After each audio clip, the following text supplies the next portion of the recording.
ศัพท์ទៅសារស័ព្ទពាក្យក្នុងចិត្តចង់ប្រាប់ងមិត្តថាការពិតចិត្តនៅតែស្នេ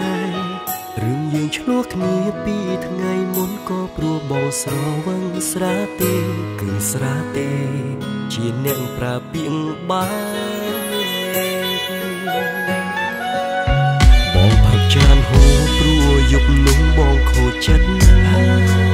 ស្មារតីភ្លាំងផ្លិតនេះយាយមិនគិតមិនចាំស្អែក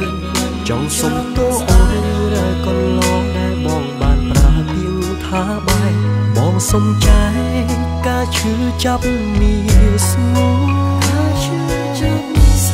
សម្លឹងមើលរូបថតអូនក្នុងទូរស័ព្ទបងមានច្រើនណាស់ចងចាំពីអូនយ៉ាងច្បាស់ថាស្រងបងតែម្នាក់គត់ថ្ងៃនេះបងបាត់អូនបាត់សូនអា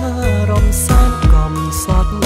អូនប្រកាសថាស្អប់បងហើយមែនទេរូបនៅម្នាក់ឯងមួយថ្ងៃហាក់បីដូចជាមួយឆ្នាំក្នុងចិត្តទុនទាំងរងចាំថ្ងៃអូនត្រឡប់រកបងបិទភ្នែកពេលណាទឹកភ្នែកហូរអាឡ័យយូនល្អឃើញមុខអូនឃើញនៅនឹងភ្នែកស្រងរួចតែនឹកអូន